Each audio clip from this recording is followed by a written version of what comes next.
Some breaking news leads the Today in AZ After Show. Jimmy Q stuck in line at the coffee pot yet again. Oh. I got in front of him. No, there he is. I was able to get my cup. Oh, he's lost. Oh, he's directing. He's yelling. He's giving it to Craig. He's giving it to T-Bone. He's like, get out of here. Let me do my job, eh? That was a wonderful piece of theater. Well done, guys. Did you rehearse that? Impressive. Jimmy's got a future as a mime, I'd say. Until he gets out here, Paul Gerke, Rachel Cole, Vanessa Ramirez. How you ladies doing this morning? Pretty good for a Wednesday. Yeah, it's Wednesday in the middle of the week. We're happy about that. How about yourself? I'm hanging in there. Yeah. One more day left in my work week, and then you Yeah. guys get the Mitch Carr treatment on Friday. Yeah, that new car smell coming at you Friday morning. He's our newest addition to Team 12. You can catch him on the weekends with me. Yeah. 6 and 10, Saturday nights, 5:30 and 10 on Sundays. Great guy. I say you guys have already worked together. How's that going? Yeah, it's really good. I think there's some good TV chemistry there. Which He's very we all know is handsome. Fake. Very easy on the eyes. Easy on the eyes. His wife would probably agree. But yes. My wife, maybe. Yeah. Anyway, Survey. Great I don't know addition. where I'm going Informal with this. poll of wives. Great addition to the team. You're like, Way to hey, go, wife, so what do you think management. about the new guy? Yes. Jakey, what happened in the control room there, man? You know what? Craig, I think they're a little bit slow on the uptake, so Yeah. I had to get these guys moving. I did pull a little bit of a shoulder there, rotator the cuff. ring. First. Yeah, I hurt this shoulder back in the storm of '93. It was a big one up in New yeah. England. Yeah, it's a know- big one. Nor'easter. The weather will always tell you what part of your body aches. That, That's you true know, when it gets cold. Like, oh, my knees. And you're like, oh, what's the temperature? Yeah, It's in when the you, wait till you turn 50 and you go to bed feeling great, and you wake Not up. that you would know. And you wait. Not that I've heard this from my friends that are 50. Sure, yeah. And you wake up feeling like you played a tackle football game. Sure, yeah. The day you got- before, you're like, what the heck? My got your bones butt hurt beat. on my knees, and you can't get out of bed. Oh yeah. You know, a lot of that can have to do with your diet. Oh, that's a very natural segue. Let's get to this morning's talk or topic. The kids in New York City are saying no more meat on Mondays. The Big Apple trying out this new thing where cafeteria lunches don't include a traditional protein on Mondays. It's just one day per week. We had a dietitian on the show this morning to talk about whether or not that change would be healthy for the lifestyles of kids here in Arizona. We want to know what you think about it. Do you think meatless Mondays is a good idea? Would you like your kids to try something like this in their cafeteria lunches? You know, Ooh. Amy McAllister was saying that if you give them, things like, nuts, walnuts, beans, those are good replacements. Quinoa is a good replacement. Crickets. And still, Yeah, maybe any not bugs. necessarily crickets, but Iron it's still protein. giving you the same protein you would get in, the pepperonis there on the pizza or the hamburgers, or even more so in some cases. I think she said that little fourth of a cup of walnuts, 5 grams of protein, and kids really only need 15 to 19 grams per day. We were talking this morning how a lot of us kind of do this accidentally. I definitely go without meat 1 or 2 days a week, not on purpose, just by nature of my diet, I And guess. sometimes financially. I don't really spring for the steak. Has somebody been checking out the price of beef? Dude, it's out of control. What's going on out there? Really? Yeah. Ground beef. Don't you go shopping? No. Oh, I do, JQ, and I buy the 96% lean stuff. I like a lean meat. Yeah, And, yeah. buddy, you're paying a ton. It's like $7 for like a half pound now. Wow. Yeah, it makes me wonder if this like meatless Monday, there's something method behind the madness. Well, yeah. Like maybe they're trying to save some Added money. benefit. Financially. That is getting expensive. I don't know. Pork too. You buy bacon lately? I was should just be- going to say. Bacon is always expensive. Yeah. It is, especially if you get good stuff. The You buy the peppered cheap bacon? bacon, it's not the same. Yeah. Do you know what we're Turkey doing? bacon. We're going European at our house. Because of the price of food.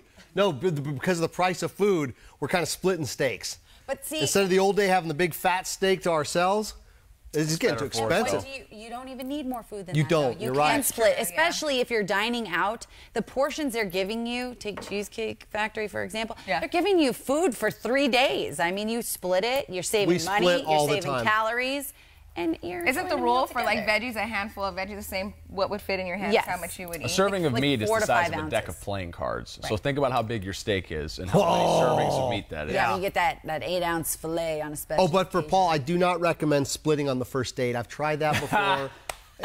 It doesn't lead to a second date. You know what? I don't know why. My dad did that. He goes, look, if it'll impress you, I'll buy 2 meals. But he goes, but I don't eat a lot of food. If you'd like to share something, he goes, but if it means something to you. And she said, you know what? I'd love to share. And they've been married for 6 or so years, Done. give or take. Wow. Okay, good, good. So just, Let's take it to the people. Yeah. Yvonne says they should make it Meatless Friday. That way it coincides with Lent. That is a good right now. idea. Although I would argue the separation of church and state would preclude you from saying that outright. Although I think starting your week with a little meat's probably a good idea, and then maybe wean off it on Fridays. I energy. kind of like it better, but it doesn't have that alliteration, the Meatless Mondays. What would you call it on Friday? well, it's not. Table that for now as we read more comments. What So else I are have people one from saying? Paul. It said, no, it should be an option, not a mandate. It's like replacing Taco Tuesday for Tofu Tuesday and forcing it. Charlene says not all people are vegans. Vegans. I think it's vegans. You don't have to be vegan not to eat meat one day per week. I'm not a vegan by any stretch, but that doesn't mean I need meat in every meal. I definitely don't in every meal. And I like that you can get it from beans and the quinoa, which I don't eat regularly, but if you can stuff I love it in, beans, man. I think it's Pinto great. beans, What is it, a like big 7 pot. bean stew, I think Yeah, it is the but I always thing. cut a piece of bacon and throw it in there, too. But see, that's flavor? not terrible. No, not I at all, think for that's flavor. not- Yeah. Erica wants more fine dining here. Meat and non-meat options should be embedded in a daily menu. Unfortunately, I don't think a lot of cafeterias have what you'd call a Describe it. menu. Yeah. It's like, here are your 2 options today. Wasn't it like one day a week? It was like pizza something different. Wednesday and like, Yeah. it was like every day it was a different item, right? Like a different entree, but they Yeah. had like some staples you could get any day of the week. What about finally when you get to middle school and they're serving up bagels and cream cheese for lunch? I remember you'd always get like an iced coffee and then a bagel and cream cheese, and it wasn't coffee you'd brag about. It wasn't the bucks. Barbara says, pardon the pun, but that's a lot of bull. Barbara, not a fan of meatless Mondays. a lot of Hey, bull. real quick, I got to answer Cindy's question. I'm surprised it took until Wednesday of this week for someone to ask this, but Cindy says, love my Channel 12 morning news team. Love you too, girl. Emma on maternity leave, question mark. yeah. She is not. As far as we know, Emma still has a baby inside of her. Yeah, She's- we she's checked getting the in with baby her room ready. yesterday. Yeah. She's good. Yeah, She's still cooking. All you big till time, April. yeah. Yeah. She's taking a little pre-scheduled time off to get the place ready for the new edition. Get ready, yeah. for I have the another little comment girl. from Ruben. He said no, and why would you even suggest this? Do they want them to become vegetarians at some point? Maybe reducing carbs in their lunches would be a better approach for healthier lunches. You know what? That's not a bad point, reducing the carbs, because we saw even with the vegan patty burger, it came with 2 huge buns, and it's like, you know, that's not really all that healthy either, even if you throw a few broccoli trees next to it. I agree. Actually, what is in the pizza that they serve when they're like? It doesn't even look Tastes like. You talking about the meat or the Sponge. pizza? Like, yeah, I don't know. That's a great question. Yeah, it doesn't look real. And that's part of the problem. Looks I think fine. eating lunch at schools is really just, it's a cost-benefit analysis for a lot of people, for parents and for kids. You're not going to make the healthiest choices in the world in the school cafeteria. We all know this. So how can you make a healthier choice? In a lot of ways, diets are like that for us, too. I mean, Here's what you do, parents. If you don't like what the school's serving, you can make your kids lunch. That's what my parents did. And then when they didn't want to do it, they made us do it for ourselves. So yeah, you were saying you made your own lunches. yeah, in we school. took peanut butter and jelly Yeah. sandwiches. Not something I'm a huge fan of, but if I wanted to eat during the day, then that's what the choice was. You know when what the at fun my part house. is about bringing lunches to school too is that you can swap with your friends. Yes, the Like trade, if the they lunch had something trade. else you wanted, be like, I'll give you this and Black this. market. What do you Yeah. What do you want for that snack pack?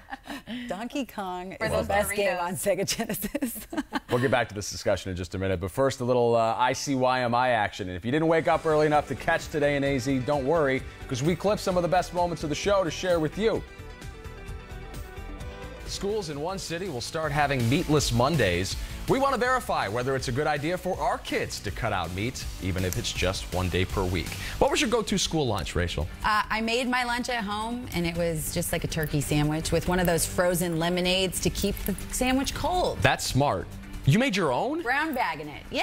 Oh, my mom would have loved you. Oh, well, tell her I said She made me the lunches, and then I would trade them away, JQ, because I was more interested in whatever the cafeteria kids had. Oh, The pizza, the French fries with the cheese sauce cup, not good stuff. Yeah, it always tasted different. That's a good word. Zuni Elementary in Albuquerque, New Mexico is always the Frito pies, you know, it wasn't, it looked like pizza.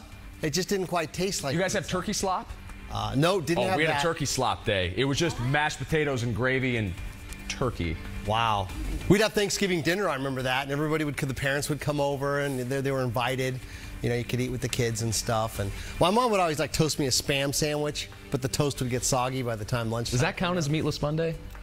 That's a great question. We'll follow up with that. It was tofu. Tofu Tuesdays. That might answer your pizza question. It's tofu. Can I just ask the commentariat something real quick? We do this show every single day at 7:30, and all too often this show gets hijacked by commenters that want to push political crap into our plates. This is not a policy decision. Stop hating on liberals. I don't want to see Obama's name in the comment section. You guys are missing the point. The people that are commenting that's not what we're discussing at all. Keep your politics out of our discussion. We're talking about healthy diets. We're talking about school lunches. We're talking about lifestyle. Leave your political beliefs at home. I'm not going to entertain your comments anymore. Anyway, The That beans. said, I get sick of it. Yeah. I get sick of it. Quit hijacking the discussion. Leave Obama out of this. What does that have to do with anything?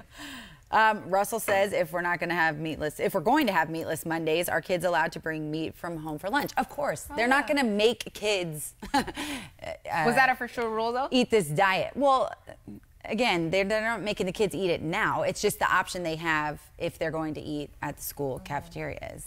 I don't think public schools are insisting on forcing kids to eat things they don't want to eat. No, they can't. Nobody's going to force you. So yeah, to. if you want to bring a turkey sandwich from home, I'm sure that the mayor of the Big Apple will allow it. Yeah, on Mondays you can bring meat for your kids in a sandwich. Yeah, you can bring a BLT, you could bring a turkey sandwich, ham and cheese. I'm a ham and Swiss kind of myself. Did they bring up the point of the kids that need the school lunches? Like they're the ones that have assistants, so that's how they get their. You know, they can't afford it, so they have the school lunch. So I think what by do the they fall do then? they'll have all that in place, and Every state is going to have to implement it differently. There are different rules in every state. Valerie says they did this up in Washington in Bellevue, and she said kids hated it, sold a lot of cheese pizza on Monday. We talked to that nutritionist this morning about this, and I think it starts at home, and I think it starts earlier in life, because if you have kids expecting to get meat in every meal, they're obviously going to be upset about a meatless Monday. yeah. But I think if you introduce the idea that meat doesn't need to be a staple, they changed the dietary guidelines with some regularity, but I think we're only supposed to get 2 to 3 servings of meat per day. And again, a serving of meat is about the size of a deck of playing cards, so it's not a lot. Your sirloin at dinner is probably twice what you would need in a day. So I think if you set the expectation that meat is a sometimes food and you don't need to be eating meat in every single meal, then maybe expectations are a little smoother on Mondays. I think maybe the focus needs to be shifted off of meatless Mondays and just like options for protein. Protein is eggs, beans, the quinoa. Like it's not just You guys are making steak, me hungry. chicken, and That's all I'm fish. going to say. You know what I mean? bring though? boiled Like, eggs. I know. It's about getting the appropriate protein for your body, not about getting meat every single day, like eating burgers nonstop. I mean, our nutritionist said it's just about kids could protein. lead a vegan or a vegetarian lifestyle, like health-wise, if they chose Right, to. because they can still get proteins from things outside of, again, the chicken, the fish, the steak. So It just depends on their health too. I have a girlfriend. She said one of her kids got an allergy, so they're trying to figure out a food allergy. So they're trying to figure out what it is. So they've eliminated a lot of the foods, and they're starting to slowly bring it back in to see what. That's is smart. causing That's the a good issue. way. And again, it's So there's a whole bunch of stuff that parents have to per kid. work with. Well, that's kids scary. I and mean, diets. they've banned peanuts in some high school cafeterias because of it's of allergies. severe, Because in yeah. some places peanut allergies are so prevalent. Well, even on airplanes too, right? Right? Yeah, now it's Most pretzels. airlines. Airplanes, yeah. Pretzels. Anyway. Pretzels are making me thirsty. Let's get to another topic, shall we? We tried out this game yesterday, fill in the blank. We did it with a sports story. Terrell Suggs potentially signing in Arizona. Today, a little more of an approachable topic. You've no doubt by this point heard about this college admission scandal that's sweeping the country right now. That's the topic of our fill in the blank. This is being called the largest case of college admissions fraud that we know of in U.S. history. At least 50 people have been charged already in this scheme, including some celebrities like Lori Loughlin, CEOs, college coaches, all wrapped up in this. The Department of Justice alleges parents paid bribes to get their kids into elite colleges like Yale, Stanford, USC, schools they would not normally get into based upon their test scores or their athletic records. So we want you to fill in the blank. This college admissions scandal is blank. What do you think, guys? Wild? Preposterous. Go ahead, Jimmy. I think it's just terrible. I really do. But something like this has been going on ever since universities have been invented. Always. Somebody will always, with some type of influence or money, will get their kid in or give them the edge. Now, to what extent are you going to, in this case, have a proctor cheat for your kid or change test scores? That's horrible. But what if you're going to buy that university a brand new wing, the West Wing, the Quinones wing of anthropological studies? Where they and all of a serve sudden, quinoa all day long. all day long. And all of a sudden, Jimmy's kid just got in. Oh, awesome. We're And what are you really doing for your kid? I mean, do these kids even want to get into these schools? Bragging rights do for they the even parents. care? Right, exactly. But like, what bragging rights does Lori Loughlin need? I mean, really? Like, Yeah, it's terrible. It's just people with I mean, too it's much all money alleged that I don't have that kind of cash or that kind of clout to do it. But I would have played golf with somebody, help my son get in. He got into U of A with merit, but Well, as the only parent here, though, let me pose you a question. Is there a limit to the extent that you would go to further the education and the life of your son. Like, where's the line? Where do you say, you know what, you're on your own on this one? Obviously, college is the line for you, if not. I don't have the means to go too far to the limit. Right, I can't push that limit anymore. But yeah, would I take an administrator out for lunch and pick up the tab, or maybe even a dinner, or let's play golf? You know what? You're going to split the entrees, though. Yeah, but yeah. We're going to split, of course, for health reasons. Because too much deck of cards. I'll bring the deck of cards. Because it's Sunday and you're getting close to me. But I would do that. I'd do that for my kid. I'd do whatever I could to help him. But I do know that being a parent, there are serious bragging rights going on with, well, my son just got into so-and-so, and my son's going to Harvard, my daughter's going to Yale, and they act all humble about it. My butt, you're not humble. And in this particular scandal, we're talking about huge sums of money, because think about it, in the business world, it's who you know. So if you can make that call and get the job you want, maybe over somebody that's more qualified than you. This happens all the time in all kinds of industries, organizations, companies. So with this one, it's just a little bit more disturbing. That disturbing, these large, is that your word? Disturbing? That is my word, because what are you really doing for your child who's maybe not qualified to attend amongst all these other students that busted their tails for 4 years in high school, took the prerequisites in their senior year instead of partying or planning on which party school they might go to. So what favor are you really doing for your kids? It's disturbing. Yeah, I think you're not giving them the leg up you think you're giving them. Yeah. So what happens after the fact? To those kids that did get in. Well, didn't you say the latest one was February of this year? This investigation started in 2011 and spans to as recently as February of 2019. So there are definitely still some kids in school that are a direct result of the bribery scandal. And some already out. I think that we need to remind ourselves that this is not a surprise to most people. And I would say my word is unsurprising. This college admissions scandal is unsurprising. As Jimmy mentioned, for as long as there have been public universities and private universities, there have been people willing to do whatever they have to do to get themselves or people they know and love into those schools. Wherever there is money, there will always be corruption.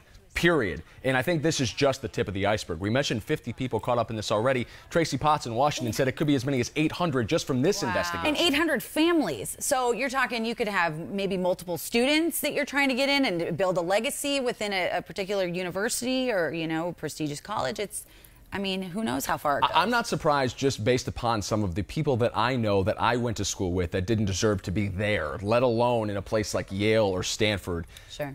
A lot of the bribes here involved non-athletes being dubbed athletes for admissions purposes. They went to these coaches, the rowing coach or the swimming coach, and said, well, Rachel's an excellent swimmer and a diver, wink and a nod, here's $100,000. She gets into school. Rachel never competes for the diving team because she pulled something in her tricep and decided that she's in the school. And that's how it functions. And we were talking about this on the show. There are legal ways, legal with a wink and a nod, to get your kids into these kind of schools, and they're exactly as Jimmy described. Here's $250,000 for the new library that you need.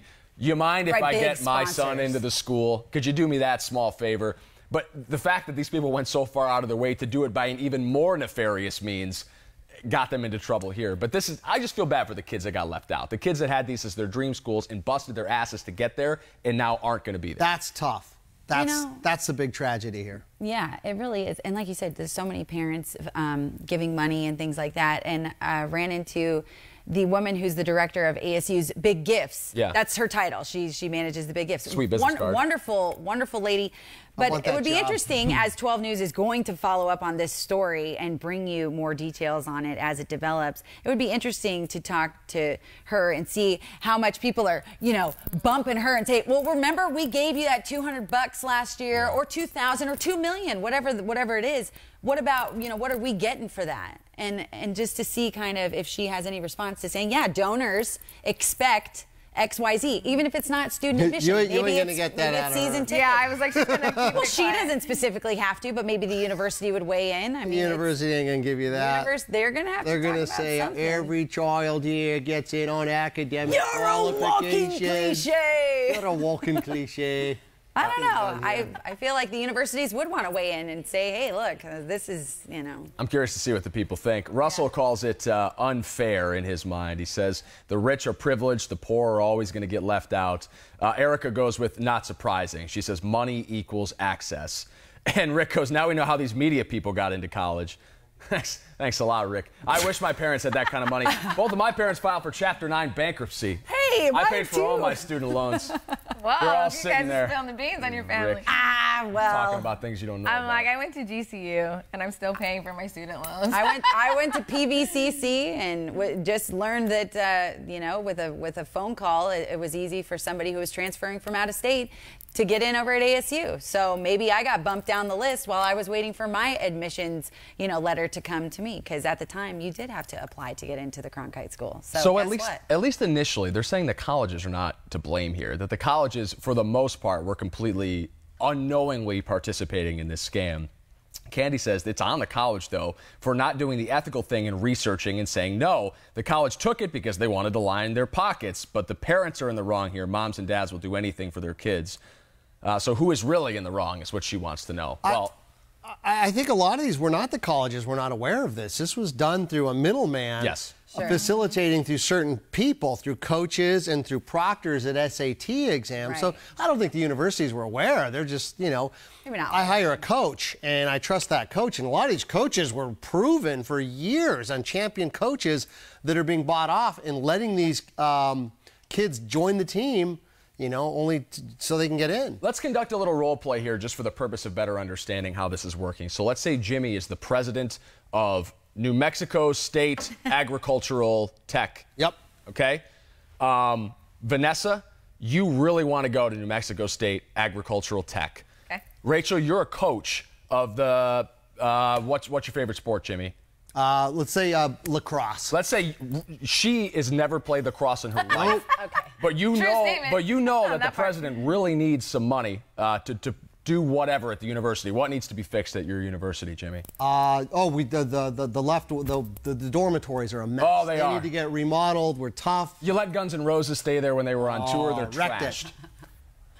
I am actually very interested in helping you help him help her. Right. So as the middleman, Rachel comes to me and says, listen, Paul, I got $50,000 here. Feel free to take your cut as long as you make sure it gets those dormitories back in tip-top shape. And I shake hands and kiss babies with Jimmy. But unbeknownst to Jimmy, the president, I got this money from a parent who's bribing me to get her daughter into the school. So there's a degree of separation there. It's not like you went right to the president and said, here's your check. You're going through this middleman who, through nefarious means, is allowing this to Very complicated. This scene. That's why it's so big. This is the biggest one of its kind. Yeah, we know this has been going on for ever since the university started, since the 30s, the 20s, beyond that.